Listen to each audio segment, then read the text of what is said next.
Blog Talk Radio.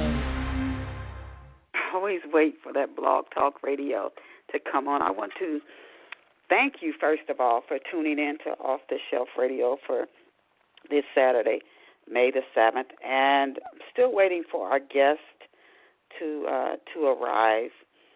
So I'm going to go ahead and do the intro for the show, as always, and hopefully she will be joining us shortly. I just sent her an email. I want to just tell you guys a story before I go into that.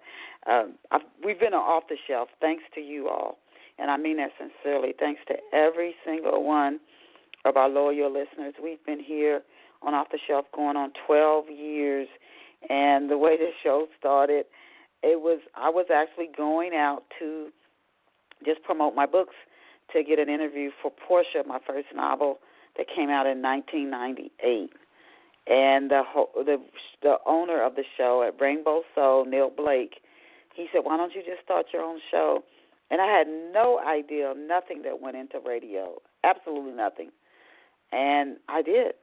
And thanks to you all, we have interviewed some phenomenal guests, some who, again, they're on international television shows. Some have their own television shows. Some are regionally at the top of their market. And others are New York Times best-selling authors. So it's just a tremendous blessing to be here on the show. Over the years, I have had so many experiences with guests and different things that have happened on the show. Sometimes I've had to go, and I always tell you all to stay flexible and stay open because we don't know how everything is going to go. I had one guest who dialed in maybe 10, 15 minutes into the show because she had a flat tire, and she was on the interstate traveling and actually did her interview on the interstate. So, and I've had others who something came up, and they told me they had to go run into a room, and they had to call into a meeting or something, and they did their interview that way. So I always like to stay open and not just assume that the person forgot or something came up and they weren't able to dial in. I always send reminders. So, but this is today's guest is an awesome guest. I hope that you all will hang in there with me and hang in there with here today's show until our guest dials in. I did connect with our guest again earlier this week, and she said she would be here. Until she does, I always like to give you all, our listeners, benefits. That's in everything I do. I want to keep the person who I'm connecting with, interacting with, at the top, and constantly keep in mind, how can I give you a benefit, an advantage? People have so many other things they could do, but it's not even just that.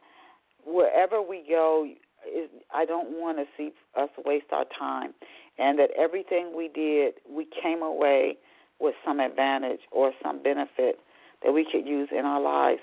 So a couple of weeks ago, or a couple of shows ago, I started with a positive, like a quote, a thought that I could put into our guest's mind. And the quote for today's show is, wake up with determination, go to bed with satisfaction. So that means you have to wake up with a determination to do something, a determination to see your life go a certain way. And also, as I'm having to experience here this morning, again, being open, because we don't control the universe. We don't know how everything is going to go. So staying open to truly live a good life, flexibility and openness, whether it's a phone call you get you didn't expect, or a text, or something happening.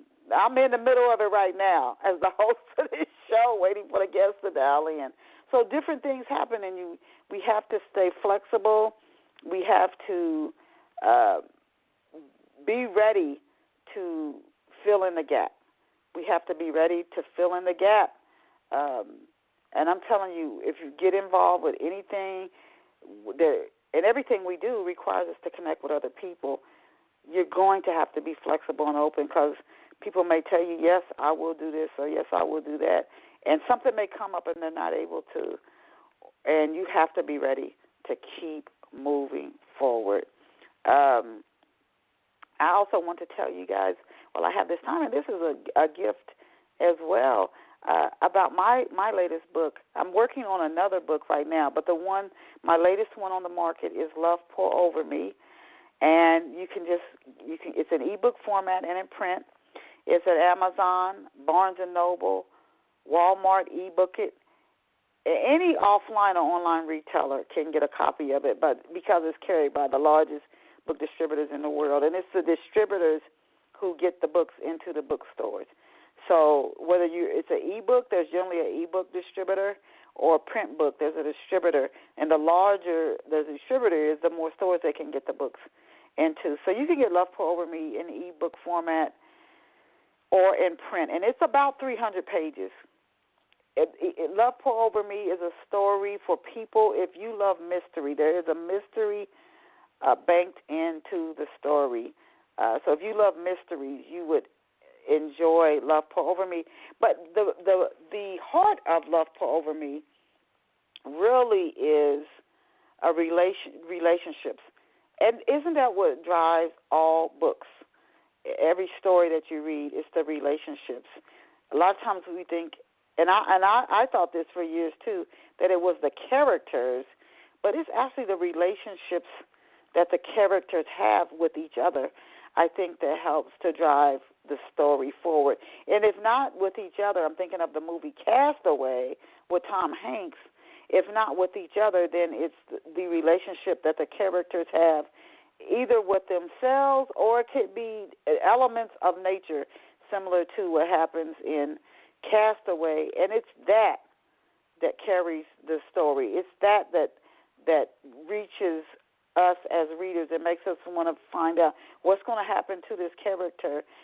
That's what keeps us turning the pages.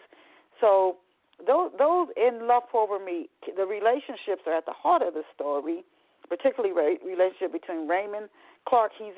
From high school, he's a track star. He's a standout, but he's also an academic standout. And his hometown is from Dayton, Ohio, which is a small town.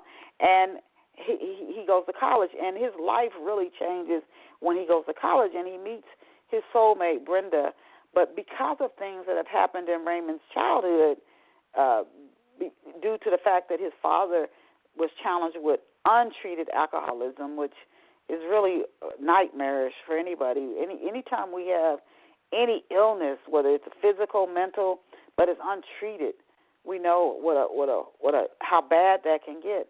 So his father has untreated alcoholism, and his father doesn't even know he's an alcoholic. He's somebody who accepts drinking as much as he does. That's just a normal part of life. But Raymond is he is the one who gets all of the impact of his father's alcoholism, because Raymond is growing up. His father is his only parent. His mother left when he was 2. So if you think about those things, what's happening to Raymond? How is he able to trust? What is his psyche like? How does he view relationships? By the time he reaches college and he meets Brenda, and he's not in good shape. He's not in good shape. So, but he on the outside appears to be. He's on ESPN. He's being talked about in Sports Illustrated, and he meets Brenda. But he also meets a group of male friends, and one of his friends goes on to be a tremendous football player. He goes to the NFL, and his other friends, one's from Italy, and they're from different parts of the country and different parts of the world. And it's amazing how we bump into people and how they change our entire life. And this is what happens to Raymond in Love Pour Over Me. It's a story about relationships, but Raymond is definitely the central, integral piece. And the things that happen to him in this story, particularly around a mystery, which is a murder mystery in Love Pour Over Me, I think readers find shocking. It's just much that happens to him. If you like mystery, and in particularly if you value relationships, I do encourage you to pick up a copy of Love Pour Over Me. And while I'm still waiting for our guests to tune in, to dial in, I wanted to read to you some excerpts from Love Pour Over Me. Before I do that, again, I am committed to making sure that you get not only entertainment, but that you get valuable information when you tune in to Off the Shelf Radio. So I wanted to share some tips with you.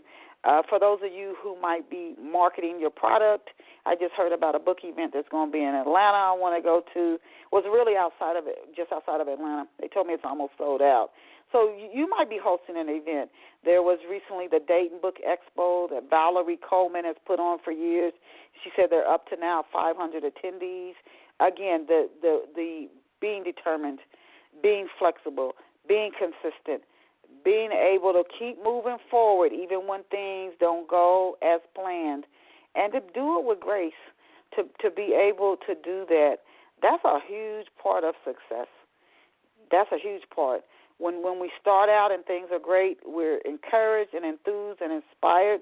Then we get to the middle and things aren't so good, can we make it to that final lap when that second and third lap of a mile run are hard? So some things to help you if you're looking for a way to you're being determined and consistent and filling in the gap and being flexible. I learned about, I don't know if you guys are on YouTube. I have a YouTube Chistel channel, and I hope you all will subscribe. That channel is devoted solely to giving out writers tips, advice, marketing advice, information about upcoming events. If you love books and you love to write, and that's what Off the Shelf is about, I think you would find value and get a lot of benefit out of subscribing to the Chistel YouTube channel. But anyway, one thing I wanted to tell you when I went to that channel is YouTube has what they call a boot camp. Now, they don't run it all the time, but in that boot camp, you can learn ways to set your show up so that you can attract more viewers. And also, if you start to attract a lot of viewers on YouTube, you can start to get advertising dollars. Now, they'll tell you flat out, their top shows, they generally have a professional production team or a very upgraded camera system that they use. I mean, their top shows look like you're watching television. So that's something that you might invest in the future. Right now, I just use the camera off my laptop. But the top shows they're professionally developed. And one thing they say, it's not just professionally developed, they stick to a theme. Like Off the Shelf sticks to literature. I don't bounce all over the place on Off the Shelf. Although the books can cover a wide range of topics. But their shows stick to a theme. They don't generally veer off from that. Their creators, top creators, say they don't produce a channel unless they know they have enough material to keep it running for like maybe 5 years. Again, it's not just enough to start out with a lot of enthusiasm. You've got to be able to maintain and be consistent when unexpected things come up. How are you going to keep moving forward? So that's one thing they said. But I was surprised, their top creators, it took them a year or more to get there.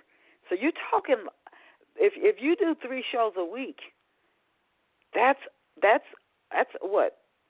That's well over 150 shows before you even really got some traction.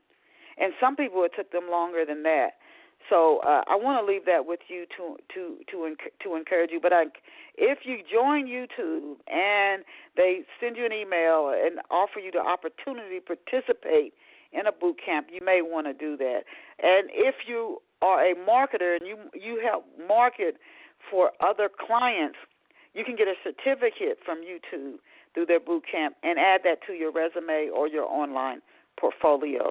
That leads me to another piece of advice before I read from Love Pour Over Me, is make sure you do have an online portfolio, whether you are a website designer, whether you have a product, one thing that's taken off, food trucks are taken off. You might have a food truck, and you might love to read books, and that's why you listen to Off the Shelf. But if you're a writer, whatever you do, I encourage you to have a mobile presence, because people search for things mobile. It's about 40% of the traffic now on digital traffic. I encourage you to set your portfolio, your web page up so that it's mobile. I really encourage you not to take that lightly, to do that. And there are designers who will design your site for mobile. If you're on WordPress, if your site is built through WordPress, you can go through one of the software apps, and they will design your site. You don't have to pay anything extra. They will do that for you and make sure that you always have those mobile software upgrades for your site to be mobile. Google pays attention to that. Google wants to be the top because they want their searches, when people put in phrases and keywords, they want the best searches to come up. And they want people, if you go to Bing or another search engine, they want Google's to be the best searches that come up. So you always go to Google. And so if you want to come up high in Google, you have to make sure your material is top quality material. So Google, again, that's where people want to go to get the top material. So you want the best of your material there in Google. But do a portfolio and do your keywords. Don't do keyword stuffing. Again, think quality, quality, quality, and then insert the keywords in there. So YouTube, get on their boot camps. Find different ways you can promote and attract more visitors. Know that it may take time. Annotations, I can tell you, are one way to add to your YouTube videos. Annotations.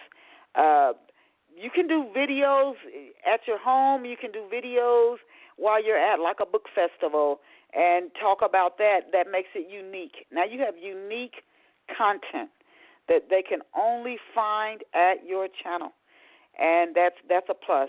If you do a YouTube channel, plug it in to your website.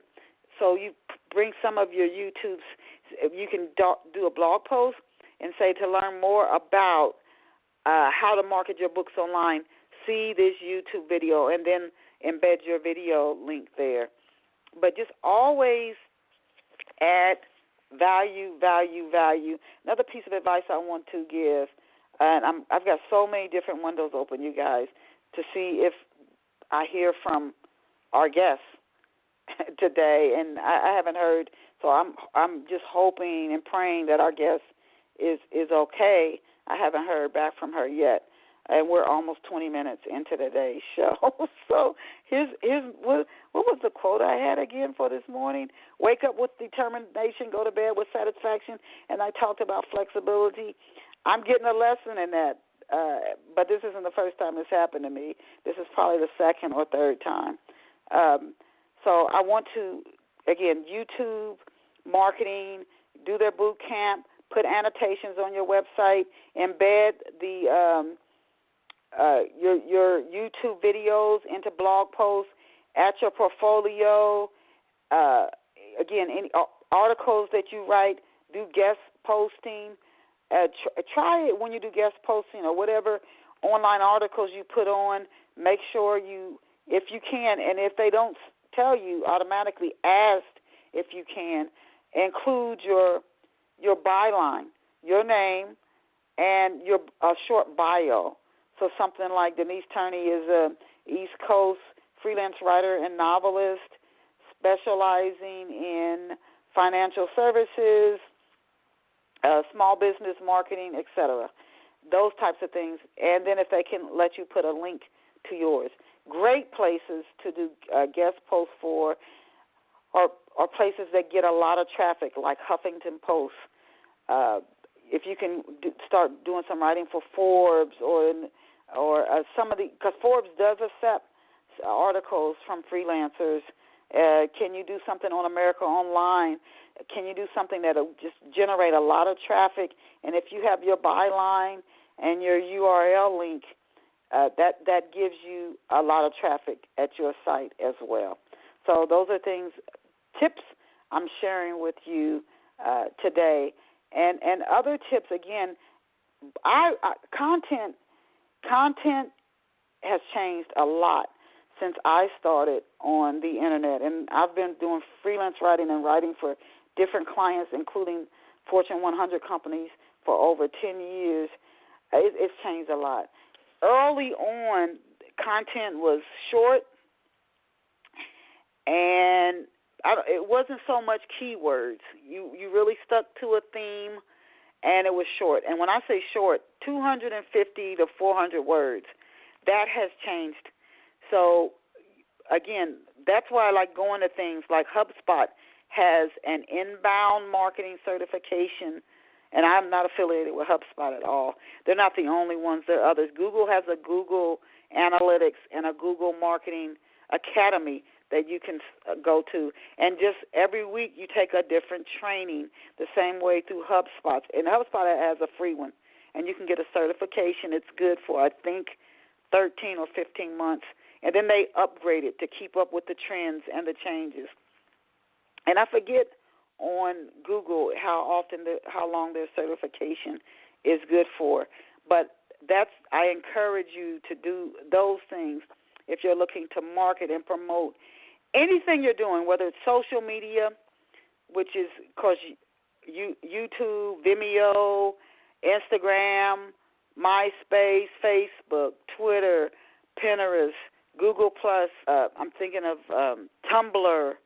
We could just go on and on and on with different social media, Reddit, that you could go on to promote your work. Just make sure that the audience at those platforms, because there are different audiences at some of those platforms, suits your material when you're marketing. So keep your training up, because things change. So now, like I told you, it used to be 250 to 400 words when you were marketing. Now they're looking for content. What's getting the most traction in search engines now, content between 800 and 1,500 words. And some organizations are looking for even up to 2,000 words. And you can say, oh, wow, why is that?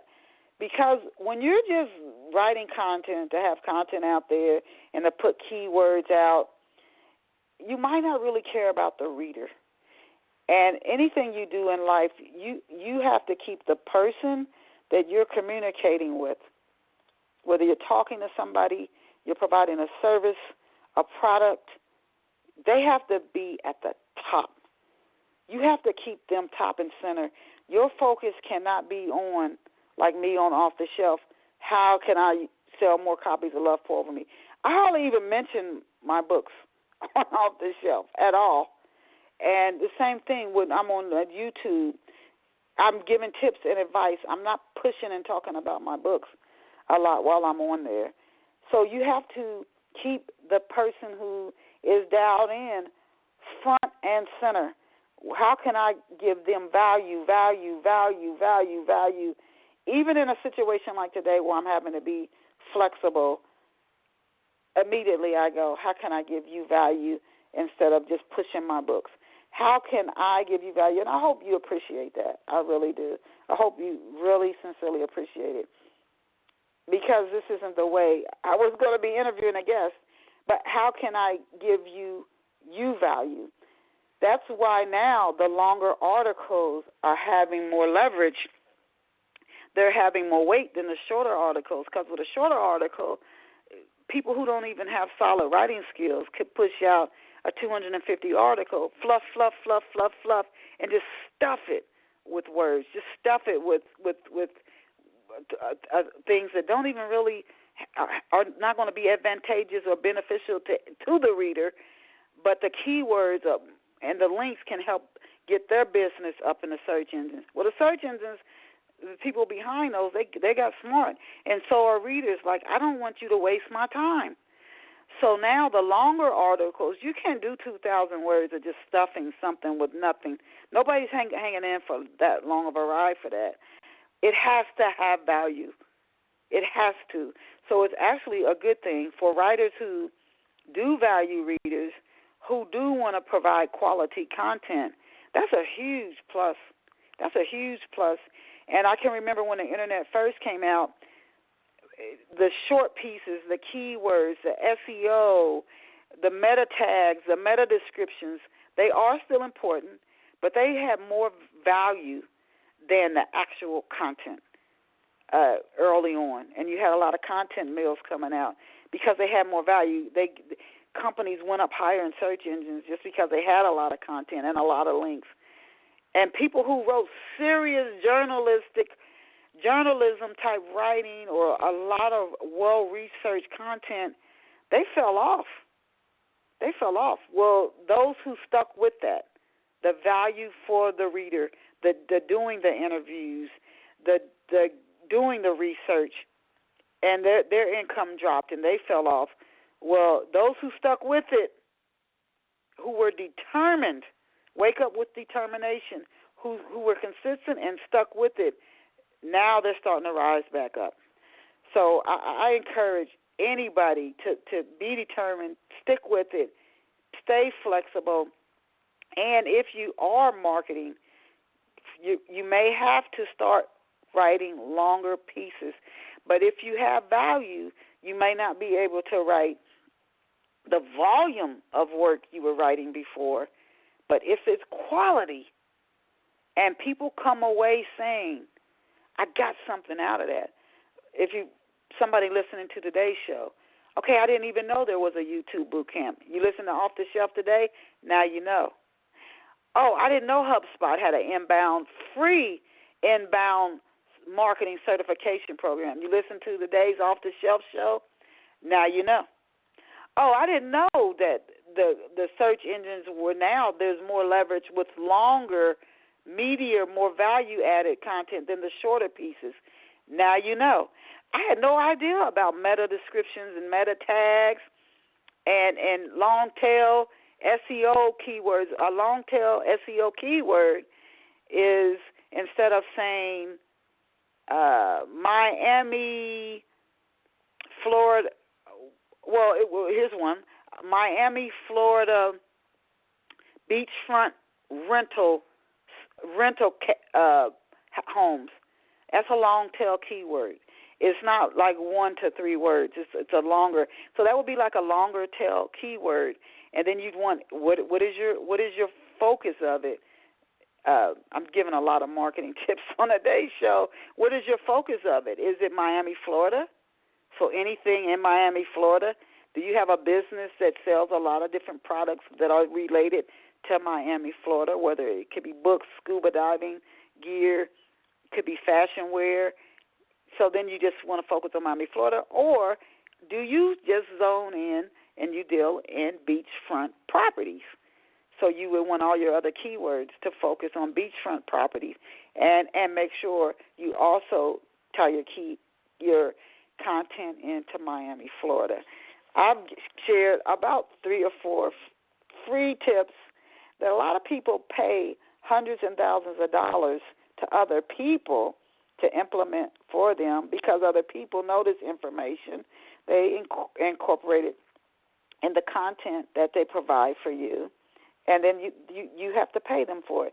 So I just gave you some for free. And if you want even more, again, you can do the Google Academy, and just every night you come home and take a part of the training, or the HubSpot Academy, and you just say it might just be 1 or 3 nights a week, but by the end of that training, you're going to know a lot that you might have to pay somebody else hundreds of dollars a month to get that same information.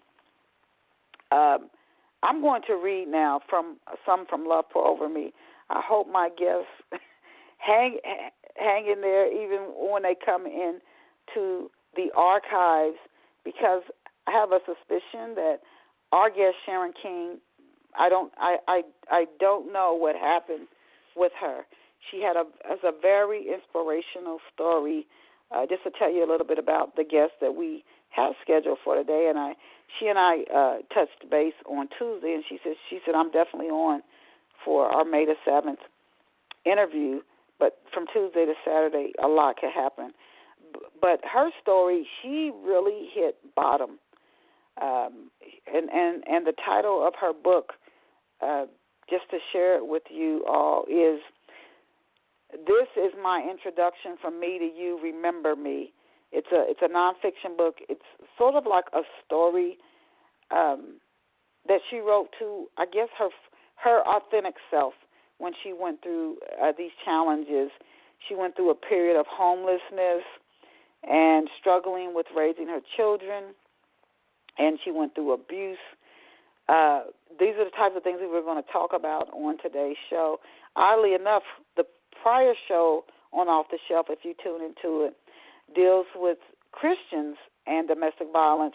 When I schedule authors, I don't schedule them by theme or topic, but I found that this, from April and in this first month of May, a lot of our guests were, the theme, although I didn't set out to do it that way, was about empowering women, and women who come from situations, hard situations, where you might think you may never come out of it, but they do. That was the April-May theme. Not May, April through the first week of May, here at Off the Shelf Radio. And that must be something that just subconsciously happened. So today's guest was another. Last week's guest dealt with, she was married to a pastor. She was a former pastor's wife, and they're in their relationship. There was domestic violence. It didn't start out that way, though. And she herself went on to become an assistant pastor, and her husband was a pastor of a church. And I said, oh, my goodness, how difficult. It's difficult enough if you are in a marriage where people think everything's fine. On the outside, everything looks fine. How do you tell somebody there's abuse in your relationship, and who would believe it?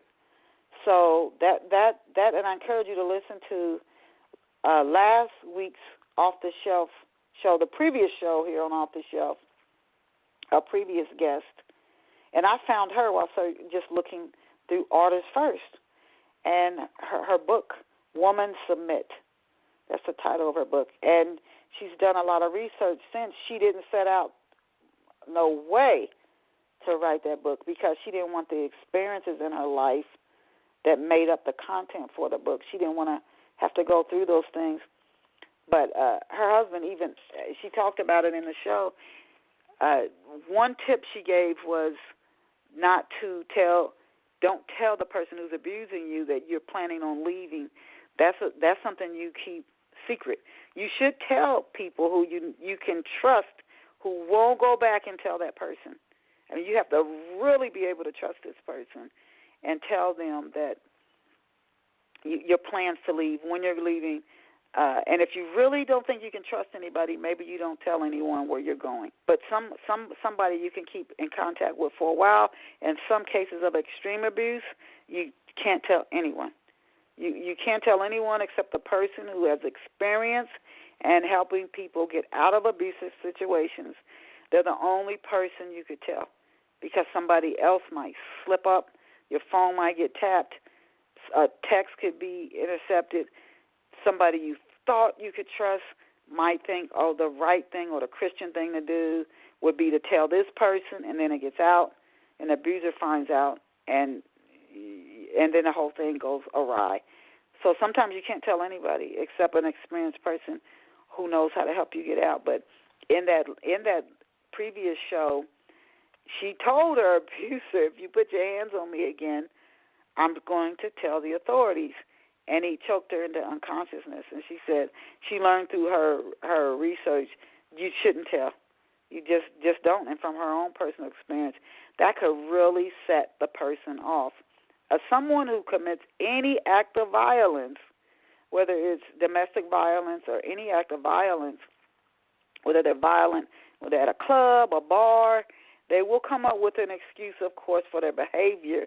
And they won't take responsibility for it. Most of the times, they may start out, this seemed like I know I shouldn't have done it, I know I was wrong, and then blame it on you or somebody else. They probably aren't going to take 100% responsibility. Where they seem like they're taking responsibility may be an effort at innocence or an effort not to appear so bad for what they've done. Because somewhere along the way, they're going to blame you for their behavior. Violence is generally, there's fear there. The person is someone, they may seem strong in their violence. They hit so hard or they're choking or whatever they're doing. That's a terrified individual. And they probably started becoming terrified when they were a child. They're absolutely terrified. And they're spending their whole life afraid every day, whether they're at work or wherever they are. They're an adult. They could be 7'2", 320 pounds, and petrified all the time. And the fear might be unconscious most of the time in the person, so they don't think they're afraid. The emotion that person might feel is anger, but below anger is always fear. So they might not ever feel the fear. They just feel the anger. They just feel that I'm afraid, I'm angry a lot. They don't feel the fear below it. But that's the root of all anger is fear. If you're not afraid, you can't become angry. So, and that applies to all of us. Keeping that in mind, somebody who's absolutely terrified, afraid, they're afraid to be alone. They're afraid for you to leave them. They're afraid of different things, whether something happens on the job. They're just constantly afraid. It's like the fear never lets them go. The slightest thing could set them off. I mean, the slightest thing. And if the fear becomes too pronounced and it exhibits through anger, there's no telling what they'll do. And that's why they tell people when you spot signs of an abuse, or I would just say extreme fear in a person. To be an abuser, you have to have extreme fear. When you see signs of it, get out. Get out. Because the person needs therapy, and some extreme fear could take a lifetime of therapy. And at the best, maybe 10 years of intense therapy. 10 years minimum. Not 1 year, not 2 years, but 10 years of intense therapy on the person at a minimum. And you getting out of the relationship doesn't hurt the person. Some people stay in a relationship because they think they're helping the person. If we can just remember that we are enough, it's just a sickness in the person. And the therapy and the person and our Creator, that's enough to help the person. So you don't have to stay there and be battered. That's not helping them. That actually could be making it worse. It actually could be making it worse. Another thing that came out in that previous interview on Off the Shelf, and again, I encourage you to listen to it if you're dealing with anybody who is dealing with extreme fear, or you have extreme fear, and if you're angry a lot, you probably do, because at the root of anger is fear. And you might only be letting yourself feel the anger, and you won't let yourself feel the fear. So you don't think it's fear. You think it's just anger. But the root of anger is fear. So I encourage you, if you know somebody who is being abused, or you yourself are, or you have a fear that whoever you're in a relationship with, if the right trigger happens, they lose their job, they get embarrassed to a significant degree, they could become an abuser. If they just haven't had that fear tip the scale yet. It's up high, but it's not, the cup hasn't run over yet for them. If you think you're in a relationship with somebody, I encourage you to listen to last week's show, because one thing she said was trying to submit to an abuser and trying to pacify them only makes it worse. The abuse will actually get worse. So if there's any other thing, I gave marketing tips earlier, because I don't think our guest is going to be on today's show, is this second piece of advice I would give him, and maybe the people who are supposed to listen to this will, and maybe that's why our guest didn't show up. I don't know. If it helps save somebody's physical experience, then, to God be the glory. is if you can remember that the root of something, anger is not the root, fear is. So if a person is absolutely afraid and is rooted in something from their childhood, you would have to have the skills to undo their childhood, their perception of that in their mind to help them. You rubbing them on the back isn't going to do it. You telling them, call them honey and baby and sweetie and fixing them dinner, that's not going to undo that childhood event that created the terror. It would take a professional psychologist, somebody who studies the mind to do that. You just being there for the person, you going out to the movies with them, it's not going to undo something that happened maybe 20, 30, 40, 50, 60 years ago. That's not going to undo that. And that's the cause of the fear. If there's, I don't know how you get through to people to tell them, you would have to undo the root of it. And you rubbing somebody's back isn't going to undo something that happened when they were 7 years old. So a trained psychologist can help them undo it, but not rubbing them on the back, not going out to dinner, not calling them honey and baby and sweetie and kissing them and cleaning up the house and keeping the kids quiet. That's not going to undo something that happened 20, 30 years ago. It would take professional therapy and maybe years of it to undo that. So trying to pacify an abuser is not the answer. So I encourage you to listen to the previous Off the Shelf show, not to get the viewership for the show up. It could save somebody's life. And if not yours, you might hear the guest say something she shared that you could, if it doesn't help you directly, it might help somebody you know, or you may come to know. Or you may find out about something somebody's going through, a colleague, a family member, and they've been keeping it a secret, and they share it with you. And it may help them. So I encourage you there. Marketing tips, again, the YouTube, the boot camp, Google Analytics, HubSpot, these are free. HubSpot, Inbound Marketing, they have a paid program. I'm not affiliated with any of these organizations. I'm not getting any money from this, none, zero. But HubSpot has a paying marketing program, but they also have a free one. So these are things you can get for free. The YouTube is for free. The Google Academy is free. As far as I know, I think it is. They have analytics and they have other things there. The HubSpot has free inbound marketing certification. There are others I've seen online, but those two are the ones that come to mind.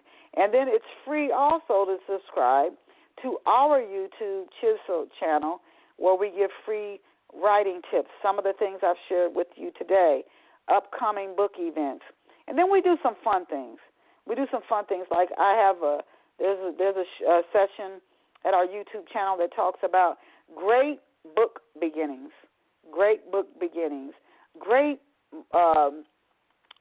writer characters in books.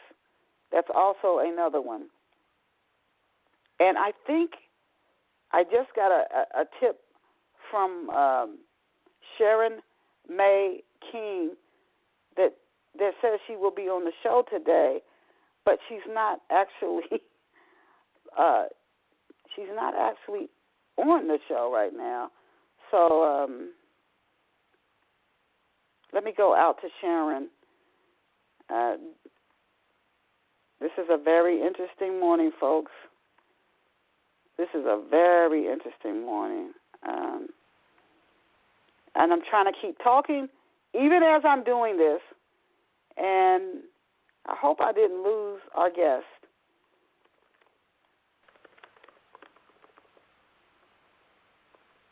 I'm asking her, please dial in now.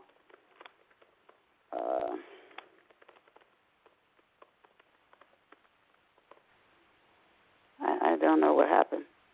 There was some confusion because she has it at 11 a.m. and it's going on 12 o'clock. So I don't know if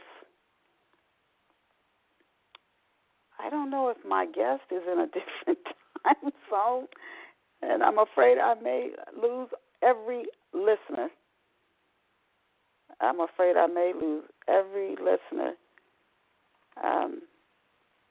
Because we only have 14 minutes left. if Sharon dials in, I will. Maybe we go on with the show, or we reschedule the show, because I want her to get the amount of attention for her book as well from the show. I want to make sure she gets that. I don't know what happened. I sent reminders, and she just posted that she'll be on at 11 a.m., but it's going on 12 o'clock. So I'm gonna read from Love Pour Over Me. For those of you who hung in there with today's show, if you send me an email, I will send you a free copy of Love Pour Over Me. For those of you who tuned in, and I get the back end of the show, I can see not everybody who tuned in, but I will give you a free copy, and you can email me at rcampb3422@aol.com, and I'll get you a free copy of today's show. So I want to read from Love Pour Over Me. We have about 14 minutes to go, and this is from Chapter 1, Love Pour Over Me. And again, if you email me, if you listened to today's show because it did not go as planned, I don't know what happened. I do not know what happened, but I want to gift you with a free copy of Love Pour Over Me if you email me. So Chapter 1, it was Friday afternoon, June 15, 1984. Raymond Clark lay across his bed. An empty bowl of popcorn was on the floor. Snacking did little to ease his excitement. In less than 3 hours, his year-round efforts to prove himself deserving of unwavering acclaim would be validated in front of hundreds of his classmates. Tonight was his high school graduation, the day he had dreamed about for weeks. He knew his grades were high enough to earn him academic honors. Even more than his grades were his athletic achievements. He hadn't been beaten in a track race in 3 years. He won the state half-mile and mile runs for the last 6 years since he was in middle school. People would cheer wildly for him tonight. The television was turned up loud. Carl Lewis threatens to break Bob Beeman's historic long jump record at the Olympic trials in Los Angeles this weekend, an ESPN sportscaster announced. Beeman's record has stood for 16 years. Raymond got so caught up in the mention of the upcoming Olympic Games that he didn't hear the front door open. "Ray!" his father Malcolm shouted as soon as he entered the house. "What?" Raymond leaped off his bed and hurried into the living room. "Dad? What? Boy, if you don't get your junk." Raymond watched his father wave his hand over the sofa, the place where he'd thrown his sports bag, as soon as he got home from graduation practice at school. "Get this sports crap up," Malcolm growled. Silence filled the house. Raymond grabbed his sports bag, carried it into his bedroom, and tossed it across his bed. His father exited the living room and entered the kitchen. Like a dark shadow, frustration from spending 10 hours working at a drab automobile plant where he drilled leather seats into one Ford Mustang after another, while his line supervisor stood at his shoulder and barked, "Focus, Malcolm, get your production up," followed him there. It was in the furrow of his brow and in the pinch of his lip. "Ray," and let me just stop there. I'm still going to gift you with a free copy of Love Pour Over Me if you email me at rcampb3422@aol.com. Just tell me you listened in your email. Say you listened to Off the Shelf, May the 7th, and you would like a free ebook copy of Love Pour Over Me. And I'm going to gift you with a free copy for tuning and hanging in there with me until our guests join today's show. We only have 10 minutes left, so I think our guest has joined, and I'm going to go and connect her to the show. Hi, is this Sharon? Yes, it is. Good morning. Hi, we're almost finished, actually. It was 11 a.m. Eastern Time, and as I told our listeners, things happen, and I did promote the show. I just hope we didn't lose listeners for now and in the future, where people think, okay, nobody's on. I'm so sorry. I totally apologize. The time difference, that's what got me. And although you told me Eastern Time, I totally forget the time difference. I really did. I apologize. To be honest with you, I just woke up and I closed. Oh, that's fine. And I tell our listeners, one thing, a quote we had for today's show was wake up with determination, go to bed with satisfaction. Things happen, and I've been off the shelf for 12 years, and one thing I've learned that's important, as I was telling our listeners, if you want to succeed, you have to be flexible because things happen that you better be ready to fill in the gap and keep moving forward. So I shared marketing tips and read from Love for Me, but generally this has happened maybe 2 or 3 times where guests dialed in late or not at all. I generally lose lots of listeners, but I want to give you as much shine as I can during the last few minutes of the day's show. So I wanted to introduce you. Our special guest for Off the Shelf this morning is Sharon King, and she is the founder of Sharon King Worldwide. She works as an administrative clerk at a law firm. And Sharon also works in public relations. She worked in public relations at Sand City Magazine. Her major at Western International University was legal studies. And she's also the author of the book, This Is My Introduction from Me to You, Remember Me. So we want to truly welcome Sharon King to Off the Shelf. Being that we only have a few minutes left, I have several questions I was going to ask Sharon, but I'm only going to touch on a few things.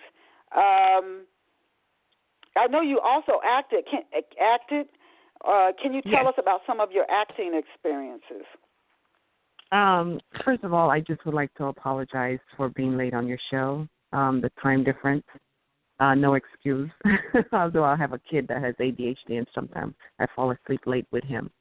I would sincerely like to apologize to everyone. I'm never late for anything. I'm currently directing a documentary with my business partner, Tracy Schuler, on Black women and depression.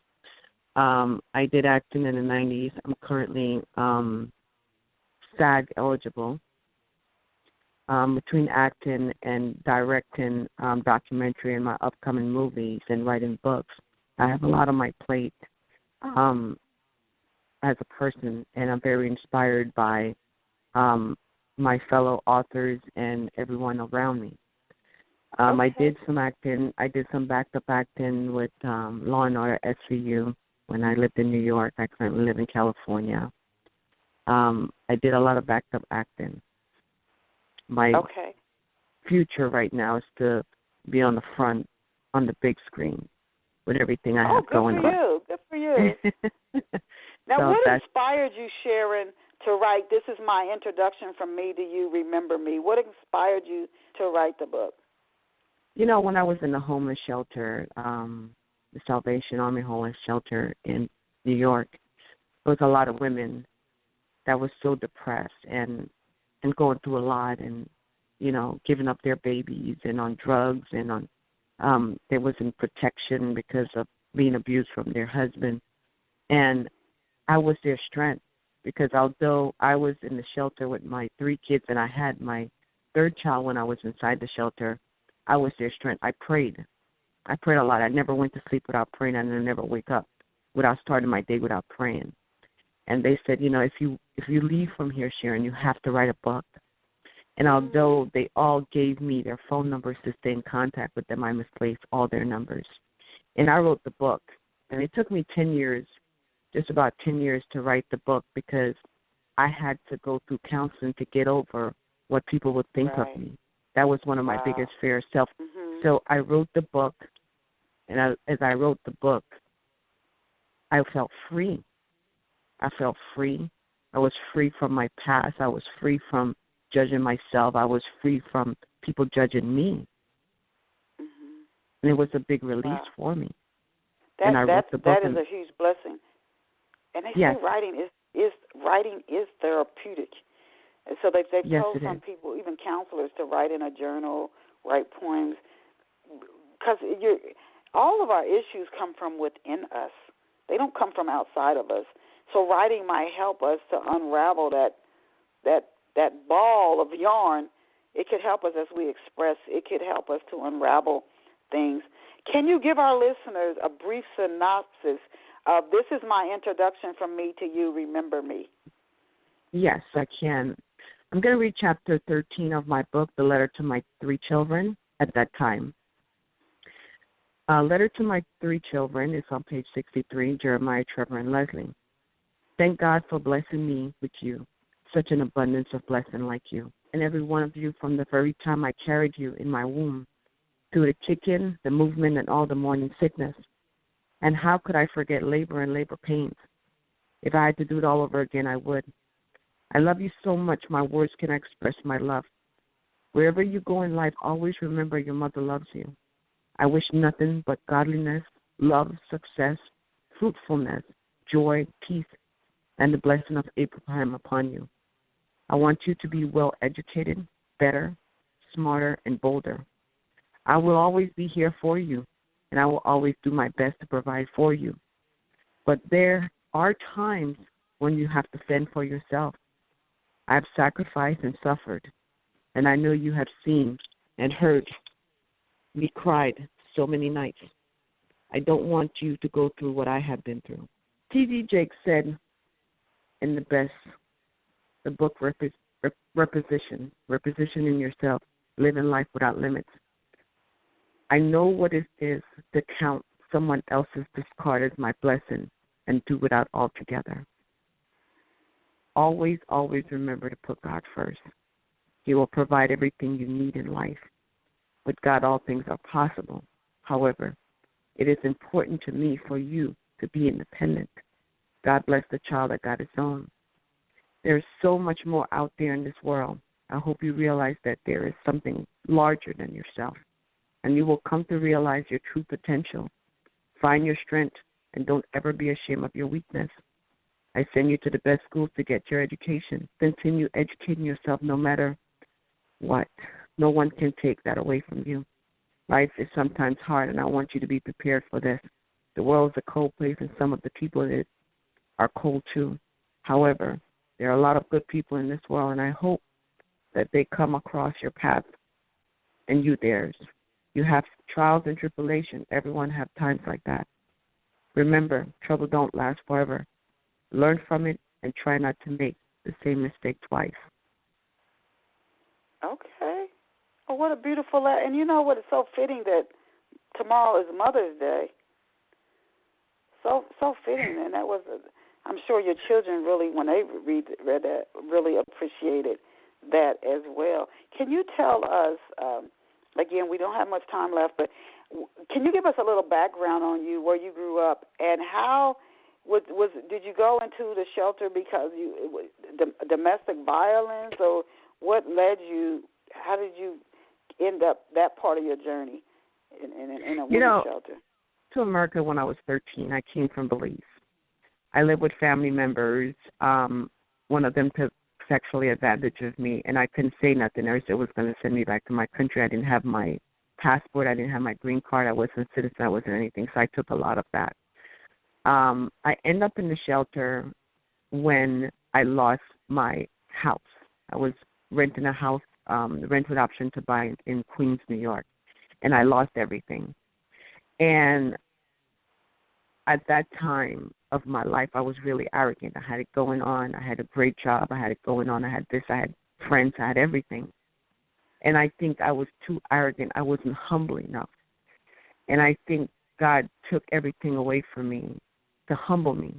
And I appreciate that because I'm more humble and I'm more appreciative of everything. And I went into the shelter. All the friends that I had, I no longer had. No one wanted to be my friend. No one wanted to support me. It was good when I was on the high road. But when I fell below the surface, there's no friends. And I've learned that. And I've stuck with the people that have stuck with me. And one of my good friends, she's still my friend now, Sharon King. She's in Rosedale, New York. She stuck with me.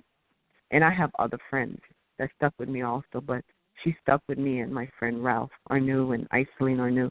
Those are people that stuck with me. The rest vanished. So you have to be careful who you call friends, because when the road gets to the end, sometimes the people that you think are praying for you, they're praying for you to have nothing. That's why I'm very careful when people pray for me. Because remember, the devil know the Bible just as well as God know the Bible. So you got to be careful for people that call themselves touching you and anointing you and praying for you, because not everybody pray well for you. So I'm very careful about that. Okay. I've learned. Now, what advice can you give to women who find themselves in a shelter now? What can they do? How can they band together to empower each other so that when they come out of the shelter, they're in a better situation? The best advice I could say is be honest to yourself. Embrace the situation. Learn from it. You're not going to be there always. It's a mindset. I'm not going to be here always. It's just a pass-through that I needed to go through. This is a part of my journey. But I'm not going to be here always. I am going to move from here. I'm going to do better. I am going to be better. One thing I've learned, and I do every morning, I have a yellow pad, and I wrote about 15 to 20. I am. You have to start the morning after praying. I am beautiful. I'm strong. I'm powerful. I'm rich. I'm a blessing. I'm humble. I'm a survivor. I am successful. And I am beautiful. All these things you are, just because you're in a shelter, doesn't make you any less. You're not less than anybody else differently. And just because you don't see somebody struggle like you are, they're struggling in a different way. You're not going to be in the shelter always. You keep your head up. You keep it moving. Keep your job. You work. You save your money. Be careful who you call friend. Be careful who you ask for advice, because not everybody will give you the best advice. Pray about it. Wait for God's answer. He gives us intuition. Follow it. You're not going to be in that shelter always. You're going to do better. You're going to come out. You said that you had everything taken from you. Did you lose your job, or when you said you? What happened was I never lost my job. I met someone, and I allowed them to move into my house, and I got pregnant with them. Their intention was not to help me with the bills. They were saving up their money. My son's father was saving up his money to get his own place with his other woman. So I was just a battleground. I was just a comfort zone for what he needed while he was saving his money to get his other place, which he did. And I could no longer afford all the bills on my own. So I had to go to the shelter. Yeah. Well, you know what? That's a new one. I don't think I've ever heard of that, anybody doing that. I'm glad that that's something. I'm glad that was shared here. You never know who's going to tune in and who's going to listen to that. That's a new one on me. I moved in with somebody. Most people will go back to their mother's house or their father's house and save money to get their own place. But moving in, getting into a relationship with somebody, again, most people go home and save their money. To get into a relationship and create the illusion that you really want to be with this person. Yeah. You're actually saving money to buy a house with somebody else. That is a first that I've heard of that. Wow. And we were both pregnant. At the same time. I gave birth like a month apart. Oh, my goodness. Yeah. You know what, though? I have a great life. Right. You know, and I'm thankful. I'm thankful for every struggle that I have been through. I'm not ashamed of anything. I'm an open book. I have nothing to hide. Did you go through a period where you felt like you lost yourself when I think of the title of the book? And what was that like, and what advice could you give to somebody who is there and they're trying to come back out of that? I felt like I lost myself. And when I did that, I went to counseling. I knew I had a problem. But I also knew that I had children I had to take care of. They were my first responsibility. I was my first responsibility because if I wasn't well, I couldn't take care of them. So they were my second. I'm going to correct that. And you are going to feel like that. And it's okay to feel like that. But everything is truth. You have to be true to yourself, and you have to reach out for help. If you need help, you have to recognize and come with self-acceptance. It's very important. You have to realize, I need help. Where do I go from here? Sometimes you can reach out to the church for counseling. Sometimes you can reach out to the church for help. just be careful who you're reaching out to help for. Okay. The help is out there. Wow. I wanted to ask you, I know your children and your family likely read your book. What response did you get from them, and what response have you gotten from other readers about this is my introduction from me to you, remember me?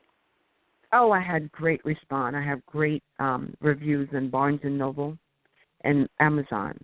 I had great review. They thanked me. And my friend, Crystal Victoria, I met her on Facebook, and she loved my book so much it inspired her to write her book. So when she wrote her book, she put my book inside of her book. It's a cover photo of my book inside of her book. My book have inspired a lot of women and men. I have a lot of inbox of men saying how much my book have inspired them, and they have been through a lot. Because men, they go through just as much as women. It's just that men was put on to be strong so they can express their feelings and they not allowed to cry. But that's not fair because men go through the same thing. Right. Oh, do you have any plans to offer any motivational or other services to women? Do you have, yes. Oh, yes. I'm currently working on a documentary right now with my business partner, Tracy Schuler, on depression in Black women. I have a couple of things lined up for this year for speakers, for speaking engagement. And, just to inspire women, I really feel if I tell my story honestly, openly, and boldly, it will inspire someone.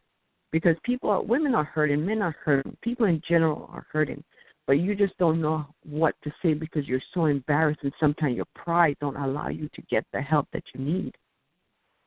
It's real. Your pride stops you to get a lot of things because, people look at you and say, oh, you should have it together. Oh, you shouldn't be going through this. And you don't know what they're going through behind closed doors. See, to see someone and to live with them is two different things. So you don't know what they're going on. So my motto have always been this: be kind to all, because we all are fighting some kind of battle we know nothing about. Mhm. Are there any plans for you to write another book? Then I have one last question. I have children books that I wrote that's going to be on the market soon. Okay. Hopefully I can finish up by this weekend. I have several children books. I also have 2 adult books. So there are books coming out this year. I just have a lot on my plate. I just have a lot on my plate. Where can off-the-shelf listeners get copies of your books? Barnes & Noble, Amazon, ebook, Kindle, Nook. I'm currently working on my website, but you could have went to my website directly also and ordered from me, and I will just send you a signed autographed copy. But my website is down because I'm working on it. Now, are they in print and ebook form? Yes. Okay. And so we want to thank Sharon May King for being here with us this morning on Off the Shelf, and I truly enjoyed the time that we spent together. Her book is very inspiring, and I do encourage you to get a copy. And the title of her book is "This Is My Introduction from Me to You, Remember Me." And she's got other works, other pots on the stove, services for African American women dealing with depression, and her background. Her major at Western International University was legal studies, and she actually works in that industry now. So we want to thank Sharon May King, again, the author of This Is My Introduction from Me to You, Remember Me, for being here on Off the Shelf Radio. And as I tell you to our listeners, please come back next Saturday, 11 a.m. Eastern Standard Time or New York City time. We're every Saturday. Again, it's 11 a.m. Eastern Standard Time or New York City time. Tell your colleagues, your friends, your neighbors, book lovers, anybody who values literature or a good story to tune in to Off the Shelf on Saturday mornings at 11 a.m. Eastern Standard Time, where we always bring you phenomenal guests. And we've had a awesome list of guests who have appeared here on Off the Shelf. As I tell you all the time, you are amazing. You're incredible. You are fabulous. Go out and create a wonderful day for yourself. And happy Mother's Day to all the mothers. And thank you for all you do, whether you're a mother, an aunt, a grandmother, or if you're a mother like mine. My mother is no longer here, but remember what your mother did for you and what she meant to you, and you can still in your heart say Happy Mother's Day and I love you to your mom, even if she's no longer here. So Happy Mother's Day, and thank you to Sharon King. Please go out and support her and her book, and the title of her book again is This Is My Introduction from Me to You, Remember Me. Remember, you're truly blessed. See you back here next Saturday, 11 a.m. Eastern Standard Time. Bye for now. Sharon, I'll shoot you an email when the show finishes streaming. Thank you.